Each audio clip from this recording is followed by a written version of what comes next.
ఇప్పుడే నేను స్త్రీ శక్తి ఇచ్చాను. ఈ రోజు మీ అందరికీ హామీ ఇస్తున్నా, దసరా రోజున ఆటో డ్రైవర్లందరికీ వాహన మిత్ర కింద 15,000 రూపాయలు ఆర్థిక సహాయం చేస్తామని అనౌన్స్ చేస్తున్నాను.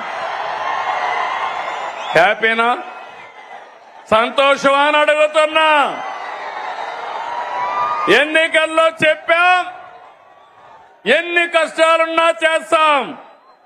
వాహన మిత్ర కింద సంవత్సరానికి ఆటో డ్రైవర్లకి 15,000 ఇస్తామని మీ అందరికీ హామీ ఇస్తున్నా. ఇది మంచి కార్యక్రమం అనుకుంటే గట్టిగా చప్పట్లు కూడా చెప్పండి, మంచి కార్యక్రమం అని. ఇది ప్రభుత్వానికి పేదవాళ్లపై నుండే ప్రేమని మరొక్కసారి మీ అందరికీ తెలియజేస్తున్నా.